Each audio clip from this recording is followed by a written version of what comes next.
January 2024. Not exactly the kind of year where big corporations are escaping scrutiny. And here we are, talking about none other than Nestlé, a company with an impressive portfolio of controversies under its belt. Welcome back to Business Storytime. If you think of a corporate scandal, odds are Nestlé has already been there, done that, and probably moved on to something worse. But how did this global food giant, the purveyor of chocolates, baby formula, and bottled water, earn the infamous title of most evil? Let's dive in and uncover just how deep the rabbit hole goes. The baby formula scandal, Nestlé's dirty playbook. Let's start with the infamous baby formula scandal. Back in the 1970s, Nestlé, always thinking of creative ways to expand their empire, decided that they would make powdered baby formula a staple in developing countries. How? By convincing mothers that their own breast milk was, well, not enough. Through marketing that could win an Oscar for villainy, they employed saleswomen dressed as nurses to hand out free samples in hospitals. Yes, free baby formula, but with a catch. These samples lasted just long enough for the mothers to stop lactating. Soon enough, these women were hooked and completely reliant on Nestlé's formula. But here's where it gets darker actually. Many of these mothers came from poor regions with unsafe drinking water. Mixing formula with contaminated water? A recipe for disaster. Thousands of babies suffered from malnutrition, diseases, and even death. For Nestlé, it wasn't a loss, it was just business as usual. The scandal was so horrific, the company earned the nickname Baby Killer. Not exactly something you want on your resume. What makes this story even more chilling is the company's response. Sure, they've since faced international regulations, but let's not pretend it was out of the goodness of their corporate heart. After all, this is the same company that for years doubled down on its baby formula, bribing health professionals in underdeveloped countries to keep the demand high. And while they've cleaned up their act slightly, they're still pushing this controversial product in places where clean drinking water remains a luxury. Bottled water, exploiting the earth. One drop at a time. Who knew that water could be so profitable? Nestlé sure did. Not content with selling just chocolate bars, the company decided to dive into the bottled water business. And by dive in, I mean they found a way to suck water resources dry across the globe. Take Pakistan, for example. Nestlé's Pure Life water became their gold mine. They extracted clean drinking water from the country, leaving locals with, surprise, contaminated, undrinkable sludge.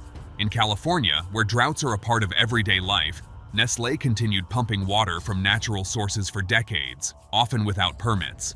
Their price? Less than $600 a year. That's less than your phone bill. Meanwhile, communities in Flint, Michigan were paying way more for water they couldn't even drink safely. Talk about squeezing profits, right? If there's water to be taken and a population to exploit, Nestlé is there with a straw in hand. Child labor. Not just a chocolate problem, chocolate. Sweet, delicious, ethically questionable? For Nestlé, it's not just cocoa beans they've been harvesting, it's the labor of trafficked and exploited children. Nestlé and its fellow chocolate giants were accused of relying on child labor to fuel their chocolate empire. Kids as young as 12 swinging machetes and carrying sacks heavier than they are, working on cocoa farms for next to nothing. Oh, but it's okay, right? Because Nestlé promised to fix things. Back in 2001. Fast forward to today, and while Nestlé is still making billions from their chocolate empire, their promises to phase out child labor have been about as reliable as a chocolate teapot. They claim it's too hard to trace where their cocoa comes from. Funny how investigative journalists manage to do it, but Nestlé, with all its resources, can't seem to figure it out.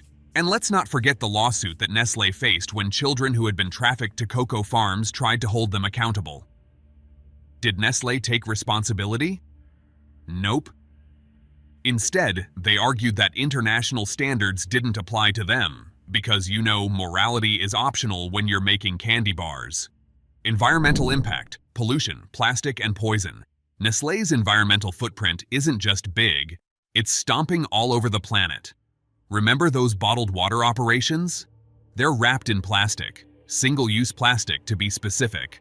Nestlé is one of the biggest contributors to plastic pollution worldwide. Beach cleanups regularly find Nestlé-branded bottles scattered like confetti at a party no one wanted to attend. And the party doesn't stop there. Nestlé's factories have been known to release toxic waste into water systems. Case in point, in 2020, a Nestlé milk powder plant in France released waste into a river, killing 3 tons of fish. But hey, what's a few thousand dead fish when you're raking in billions, right? Price fixing, because one evil act is never enough. You'd think they'd stop at baby formula, child labor, and environmental destruction. But nope, Nestlé just had to get their hands dirty with price fixing too. Alongside some of the other biggest food companies in the world, Nestlé has been caught manipulating prices on everything from chocolates to coffee. Nestlé was part of a class action lawsuit in Canada for price fixing chocolate prices. The result? A settlement of $9 million. That's pocket change for a company like Nestlé. The message was clear: manipulate the market, hurt consumers, and pay a small fine when you're caught.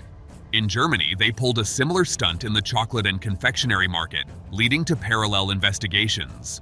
Price hikes as high as 25% raised eyebrows and led to office raids by the authorities. But once again, Nestlé managed to walk away with just a slap on the wrist. It's almost like they know they're too big to face real consequences. And they're not wrong. Health concerns, from Maggi noodles to E. coli. If you thought the Maggi noodle controversy in India was just a hiccup, think again. In 2015, the beloved noodle brand was found to have dangerous levels of lead and MSG. The Indian government slapped Nestlé with a $100 million lawsuit, but Nestlé's PR machine went into overdrive. They pulled the noodles from shelves, fixed the issue, and came out of it relatively unscathed. Crisis management? Nestlé's got it down to a science, but that wasn't their first brush with health issues. In 2009, Nestlé's Toll House cookie dough was linked to an E. coli outbreak that affected 50 people across 30 states. One person even died. Nestlé's response? Oops, our bad. We'll do better next time. So, is Nestlé the most evil company ever? With a track record that includes exploiting mothers and babies, siphoning off the Earth's resources, relying on child labor, polluting the environment, fixing prices and risking public health. I'll let you be the judge. Nestlé's motto might as well be evil but profitable. If you found this story eye-opening, subscribe to Business Storytime and join us for more intriguing business tales. Don't forget to like, share, and comment below.